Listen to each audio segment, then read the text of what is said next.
Alhamdulillah Rabbil Alameen wa salatu wa salamu ala sayyidil mursaleen wa ala alihi wa ashabihi ajma'in. Qala Allahu ta'ala fil Qur'anil azim wal furqanil majid ba'da a'udhu billahi minash shaitanir rajim bismillahir rahmanir rahim wa lahunna mithlu alladhi alayhinna bil ma'ruf. எல்லா புகழும் அல்லாஹ் ஒருவனுக்கே, சாந்தியும் சமாதானமும் கண்மணி ரசூலுல்லாஹி ஸல்லல்லாஹு அலைஹி வஸல்லம் அவர்களின் மீதும் அவர்களை பின்பற்றிய சஹாபாக்கள், தாபிஈன்கள், தபஅத் தாபிஈன்கள், சுகதாக்கள், சாலிஹீன்கள், நாதாக்கள், நல்லவர்கள், குறிப்பாக நம் அனைவரின் மீதும் அல்லாஹுவின் சாந்தியும் சமாதானமும் என்றென்றும் நின்று நிலவட்டுமாக என்று கூறி நேரடியாக விஷயத்திற்குள் வந்து விடுகிறேன். 9:40 முடித்து விடுவேன் என்ற உத்தரவாதத்தோடு உங்களிடத்தில் சில செய்திகளை, காரணம் நீங்கள் நீண்ட நேரமாக அமர்ந்திருக்கிறீர்கள். சேலம் போன்ற இடத்துல 9 மணிக்கு மேலே யார் உட்கார்ந்தாலும் பேசுகிறவங்க பேசிக்கிட்டே இருக்கலாம், ஆனால் முன்னால் தான் யாரும் இருக்க மாட்டார்கள். அல்ஹம்துலில்லாஹ். பெருமானாரினுடைய குடும்பவியல் என்றொரு தலைப்பு வழங்கப்பட்டிருக்கிறது. பெருமானார் ஸல்லல்லாஹு அலைஹி வஸல்லம் அவர்கள் குடும்பத்திலே 3 விஷயங்கள் அறவே இல்லை. அந்த 3ஐ மட்டுமே உங்களிடத்திலே நான் சொல்ல ஆசைப்படுகிறேன். பெருமானாரின் குடும்பத்திற்குள் இல்லை என்ற மனம் இல்லை, தொல்லை தரும் குணம் இல்லை, சொல்லில் தலை கணம் இல்லை. இந்த 3ம் நாயகத்தின் குடும்பத்தில் இல்லை. பெருமானார் இல்லை என்று யாருக்கும் சொன்னதே இல்லை. தனக்கென்று எதையுமே வைத்துக் கொள்ளாமல் அள்ளி வழங்குகிற வள்ளலாக இருந்தார்கள் பெருமானார். ஆனால் யாருக்குமே இல்லை என்று சொல்லாத நாயகம் ஸல்லல்லாஹு அலைஹி வஸல்லம் தன் ஃபாத்திமாவுக்கு மட்டும் எதையும் தரவே இல்லை. தந்தது என்ன தெரியுமா? ஃபாத்திமா ரலியல்லாஹு தஆலா வருகிறார்கள். ஹுனைன் போர்க்களத்திலே வெற்றி பொருள் ஏராளமாக இருக்கிறது. எல்லோருக்கும் அள்ளி அள்ளி கொடுக்கிறார்கள் பெருமானார். அலி ரலியல்லாஹு வந்து சொல்லுகிறார்கள், நாயகம் எல்லோருக்கும் அள்ளி கொடுக்கிறார்கள், ஃபாத்திமா நீ சென்று ஏதாவது வாங்கி வா. ஃபாத்திமா ரலியல்லாஹு அறிவாளி, சென்றார்கள்.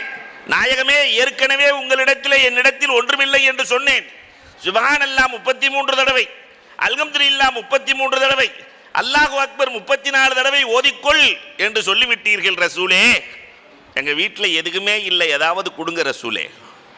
பெருமானார் இல்லை என்றே சொல்லாத நாயகம் என்ன கொடுத்தார்கள் தெரியுமா? ஃபாத்திமா தேவையானதையெல்லாம் அள்ளிக்கொள் என்று சொல்லவே இல்லை. ஃபாத்திமா இதில் எது வேண்டுமோ நீ எடுத்துக்கொள்ளலாம், இதைவிட சிறப்பான ஒன்றை தரட்டுமா? அதை சொல்லி அல்லாஹ்விடத்திலே கேட்டால் ரப்பே உன் வீட்டுக்கு வந்து விடுவான், நீ கேட்டதையெல்லாம் தந்து விடுவான். அதை சொல்லட்டுமா? ஃபாத்திமா ரலியல்லாஹு தஆலா துன்யாவை மறந்து போனார்கள். சொல்லுங்கள் ரசூலே என்கிற போது ஒவ்வொரு துவாவிலும் ஃபாத்திமா யா அவ்வலல் அவ்வலீன், யா ஆகிரல் ஆகிரீன், யாதல் குவத்தில் மத்தீன், யா ராஹிமல் மசாக்கீன், யா அர்ஹமர் ராஹிமீன் என்று சொல்லி கேள் ஃபாத்திமா, நீ கேட்பதையெல்லாம் ரப்பு கொடுப்பான். அல்லாஹ்வை வரவழைக்கிற மந்திர சொல்லை அண்ணல் பெருமானார் தன் இல்லத்திற்குள் தன் பிள்ளைகளுக்கு கொடுத்தார்கள். நாம நம்ம பிள்ளைகளுக்கு அல்லாஹ் என்ற சொல்லை தந்திருக்கிறோமா? தொட்டதுக்கெல்லாம் நம்ம பையன் ஐயோ என்கிறான், ஐயோண்டு போயிட்டாங்கன்னு சொல்றாங்க. அல்லாஹ்வை கற்றுக் கொடுக்கிற இல்லம் இல்லை என்ற வார்த்தைக்கே இடமில்லா இல்லமாக மாறிவிடும். அல்லாஹ் என்ற வார்த்தைக்கு அல்லாஹ் அவ்வளவு பவர் வைத்திருக்கிறான். என்ன தெரியுமா? உலகத்தில் யாருக்கும் அல்லாஹ் என்று அல்லாஹ் பேர் வைக்கவே இல்லை, தனக்கு மட்டும் வைத்திருக்கிறார். இதுவரைக்கும் எத்தனை கோடி பேர் வந்திருக்கிறாங்க, இப்பயும் எத்தனை கோடி பேர் இருக்கிறாங்க, யாருக்காவது அல்லான்னு பேர் இருக்கா? சாத்தாங்குளத்தினுடைய முத்தவல்லிக்கு பேர் காபத்துல்லா. இப்போ பயானுக்கு போனப்ப கேட்டேன், அப்போ செக்ரட்டரி ரசூலுல்லாவான்னு. நான் முத்தவல்லி காபத்துல்லான்னா செக்ரட்டரி ரசூல்லாவா தானே இருக்கணும், இல்லையா? அன்பிற்குரியவர்களை எண்ணி பார்க்கிறோம். ஆனால் அல்லாஹ் என்ற பெயரை யாருக்கும் வைக்காமல் பாதுகாத்தவன் அல்லாஹ். அல்லாஹ்வுக்கு எவ்வளவு அந்தஸ்து தெரியுமா? ஒரு நாளைக்கு யார் 4000 முறை அல்லாஹ் என்று சொல்லுகிறார்களோ அவர்கள் பெருநோய்க்கு ஆளாக மாட்டார்கள், அவர்களுக்கு சிக்கல்கள் வராது, அந்த சந்ததிகள் வறுமையை சந்திக்காது. வள்ளல் நபி கற்றுக் கொடுத்தார்களே, இந்த அல்லாஹ் எவ்வளவு ஆளுமை நிறைந்தது என்றால், குர்ஆனிலே அல்லாஹ் சொல்லுகிறான், சுலைமான் அலைஹிஸ்ஸலாம் பில்கீஸ் ராணி முன்னால் வந்து கொண்டிருக்கிறார்கள், சபா நாட்டு இளவரசி.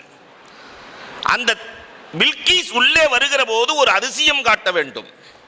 சுற்றிலும் அமைச்சர்கள், ஜின்கள், மனிதர்கள், சுற்றிலும் அமைச்சர்கள். ஏதோ ஒரு அதிசயத்தை காட்டணும். தன்னுடைய அமைச்சர்களிடத்திலே சொன்னார்கள், அந்த அம்மா வரும்போது, உள்ள நுழையும் போது அந்த அம்மா சிம்மாசனம் இங்கே இருக்கணும். அப்ப இஃப்ரீத்து மினல் ஜின், நான் சொல்லவில்லை, குர்ஆன் சொல்லுகிறது. ஜின் இன தலைமை ஜின் 6 மணி நேரத்தில் நான் கொண்டு வர்றேங்குது. 6 மணி நேரத்தில் அந்த அம்மா 5 நிமிஷத்தில் உள்ள வந்துருவாங்க. சிம்மாசனம் இருக்க வேண்டும். பக்கத்தில் உட்கார்ந்திருந்த ஆசிஃப் இப்னு பர்கயா சொன்னார், நான் கண்ணை மூடி திறப்பதற்குள் கொண்டு வருகிறேன். கொண்டு வந்தார். அவர் என்ன சொன்னார்?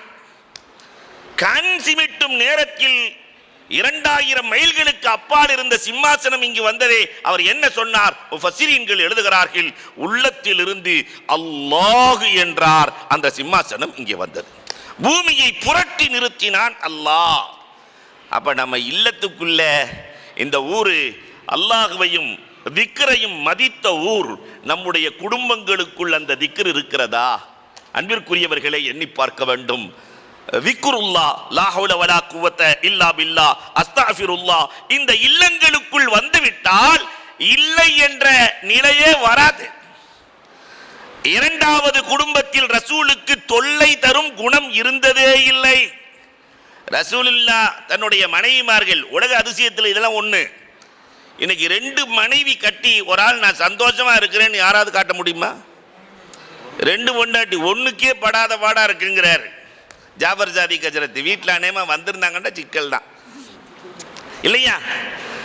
அந்த 11 மனைவிகளும் ரசூலை புகழ்கிறார்கள். இது அதிசயம். நாம வேண்டாம் நம்முடைய மனைவியை புகழலாம், கண்ணே மணியே வைரமே வைடூரியமே. என்னைக்காவது மனைவி புகழ்ந்திருக்கிறாளா? ஏங்க நீங்க சூரியன் மாதிரி இருக்கிறீங்க, சந்திரன் மாதிரி இருக்கிறீங்க, நட்சத்திரம் மாதிரி இருக்கீங்கன்னு உலகத்தில் எந்த பெண்ணாவது புகழ்ந்திருக்கிறாளா? உலகத்தில் புகழ்ந்த பெண்கள் இல்லை. ஆனால் பெருமானாரை மனைவிமார்கள் புகழுகிறார்கள் என்றால் ரசூலின் குண அதிசயம். ரசூலின் குண அதிசயம். காரணம், எல்லா நபிமார்களின் மொத்த குணமும் ரசூலுக்கு வழங்கப்பட்டது. ஆதமின் குணம், சீஸ் அலைஹிஸ்ஸலாத்தின் விவேகம், நூஹ் அலைஹிஸ்ஸலாத்தின் வீரம், இப்ராஹிம் அலைஹிஸ்ஸலாத்தின் நட்பு, இஸ்மாயில் அலைஹிஸ்ஸலாத்தின் நாவன்மை, இஸ்ஹாக் அலைஹிஸ்ஸலாத்தின் பொருத்தம், மூசாவின் கடுமை, அய்யூபின் பொறுமை, யூசையின் போர்த்திறன், யூனுஸ் அலைஹிஸ்ஸலாத்தின் வழிபாடு, தாவூதின் குரல், தானியாலின் அன்பு, யஹியாவின் கற்பு, ஈசா அலைஹிஸ்ஸலாத்தின் துறவு, யூசுப் அலைஹிஸ்ஸலாத்தின் அழகு என்று அத்தனையும் கொடுக்கப்பட்ட முத்து முஹம்மதுன் நபி ஸல்லல்லாஹு அலைஹி வஸல்லத்தினுடைய குண அழகு. அந்த குண அழகிலேயே சிறந்த குண அழகு, மன்னிக்கும் மனம் கொண்டவர்களாக மாநபி வாழ்ந்தார்கள். இன்றைக்கு இந்த குணம் எங்கே போனது? அண்ணன் தம்பி பேசி பல வருஷம் ஆச்சு. நம்ம முஸ்லியார்ல, நான் யாரெல்லாம் பேர் சொல்ல மாட்டேன், அண்ணன் தம்பி 2 பேரும் 25 வருஷத்துக்கு பிறகு சந்திக்கிறாங்க. 25 வருஷத்துக்கு பிறகு தம்பிக்காரரு என்கிட்ட சொல்றார், அண்ணனை காட்டி, ஏங்க இவரை எங்கேயோ பார்த்த மாதிரி இருக்குன்னு. யார? சொந்த அண்ணனை எங்கேயோ பார்த்த மாதிரி இருக்குன்னு. வேற எங்கேயும் இல்லை, அவர் உங்க சொந்த அண்ணன். அதுக்கு பிறகு கட்டி பிடித்து அழுது, என்ன பையன்? இது வேற எங்கோ நடக்கவில்லை, நம்ம முஸ்லியார்ல நடந்ததை நான் சொல்லுகிறேன். மன்னிக்கும் மனம், மனங்களில் சிறந்த மனம். பெருமானார் ஸல்லல்லாஹு அலைஹி வஸல்லத்திற்கு தொல்லை தரும் குணம் வந்ததே இல்லை. ஹிஜ்ரி 9 ரசூலுல்லாஹ் யாத்திகாஃப் இருக்கல. ஏன் தெரியுமா? ஆயிஷா ரலியல்லாஹு போய் சொல்றாங்க, ஆயிஷா நான் யாத்திகாஃப் இருக்க போகிறேன். ஆயிஷா சொன்னாங்க, ரசூலே பக்கத்து வீடு என் வீடு, நானும் சேர்ந்து யாத்திகாஃப் இருக்கிறேன். பெருமானார் சரின்னு அனுமதி கொடுத்துட்டாங்க. ஆயிஷாவுக்கு அனுமதி கிடைச்ச உடனே ரசூலுல்லாஹ் வெளியே போனாங்களோ என்னவோ, ஆயிஷா எல்லாத்துக்கும் சொல்லி அனுப்பிச்சிட்டாங்க. பள்ளிவாசல் ஃபுல்லா 8 கூடாரம். உள்ள வந்து பார்த்தா 8 மனைவிமார்கள் கூடாரம் அடிச்சிருக்கிறாங்க. ரசூலே, ஆயிஷாவுக்கு நீங்க அனுமதி கொடுத்தா எங்களுக்கு உங்க கூட யாத்திகாஃப் இருக்கணும்னு ஆசை இருக்குமா இருக்காதா? அதனால உங்க கூட நானும் யாத்திகாஃப் இருந்துக்கிறேன். இந்த 8 பேர் மனைவி உள்ள இருந்தா சஹாபாக்கள் தொழுக முடியாது. நாம இருந்தா என்ன சொல்லியிருப்போம்? ஆயிஷா உனக்கு அனுமதி கொடுத்தா ஊரே சொல்லிருவியா? அந்த வேலையெல்லாம் வச்சுக்காத, திட்டுவோம். அல்லது இந்த 8 பேருக்கும் யார் அனுமதி கொடுத்தது? எல்லோரும் வெளியே கிளம்புங்கள். ஆனா ரசூலுல்லாஹ்வுடைய மனம் யார் மனதையும் உடைக்காத ரசூல் நேரா ஆயிஷாட்ட போனாங்க. என்னமோ தெரியல ஆயிஷா, என்னமோ தெரியல, இந்த வருஷம் நான் யாத்திகாஃப் இருக்கிற மாதிரி இல்லைன்ட்டாங்க. உடனே ஆயிஷா, அப்படியா, அப்ப நானும் யாத்திகாஃப் இல்லை. 10 நிமிஷத்துல 8 கூடாரங்காலி. யாருடைய மனதையும் ரசூல் உடைத்து பழக்கம் இல்லை. ஆனா நாம யாராவது என் மனைவியின் மனதை நான் உடைக்காமலே வாழ்ந்திருக்கிறேன் என்று சொன்னவர்கள் உண்டா? அல்லது மனைவி நான் என் கணவனின் மனதை உடைக்காமலே வாழ்ந்திருக்கிறேன் என்று சொன்னவர்கள் உண்டா? பெருமானார் ஸல்லல்லாஹு அலைஹி வஸல்லம் குடும்பத்தில் வாழ்ந்தார்கள், யாருக்கும் தொல்லை தராமல் வாழ்ந்தார்கள். மூன்றாவதாக ரசூலினுடைய வாழ்க்கை முழுவதும் தொல்லை தரும் குணம் இல்லாததை போன்று சொல்லி தலைக்கணம் இல்லை. ரசூல் எப்ப பேசினாலும் மென்மையா பேசுவாங்க. யார் குறித்தும் பெருமானார் குறை சொன்னதாக ஒரு வரலாறு இருக்கா? 1,24,000 நபிமார்கள் நாம இல்லையா சஹாபாக்கள், இந்த சஹாபாக்களை குறித்து ரசூல் ஒரு சொல் சொல்லி இருக்கிறாரா? அபூ ஹுரைரா சரியில்லை, அனஸ் சரியில்லை, நாம ஒரு நாளாவது யாரையாவது குறை சொல்லாம இருந்திருக்குமா? கொஞ்சம் யோசிச்சு பாருங்களேன். யாரையாவது திருப்பூர்ல பேசிட்டு இருக்கும்போது ஒருத்தர் சொன்னேன், ஆஜியார் நல்லா இருக்கிறீங்களான்னு தான் கேட்டேன். பின்னாடி இன்னொருத்தர் வந்தார், இப்பதான் இவர் ஹாஜியார், 15 வருஷத்துக்கு முன்னாடி பெரிய ஷைத்தான் ஆக்கும். அப்ப நம்ம சிந்தனை எல்லாம் எப்படி இருக்கு பார்த்தீங்களா? பெருமானார் ஸல்லல்லாஹு அலைஹி வஸல்லம் இடத்திலே யார் குறித்தும் பெருமானார் குறையாக பார்த்ததே இல்லை. பாசிட்டிவ் சிந்தனை, இதுதான் வேண்டும். இந்த இல்லங்களில் இந்த 3ம் வந்துவிட்டால் இல்லம் சுபிச்சமாக இருக்கும். அல்லாஹ் அத்தகைய இல்லத்தை நமக்கு வழங்குவானாக. வாஹிரு தஅவானா அல்ஹம்துலில்லாஹி ரப்பில் ஆலமீன்.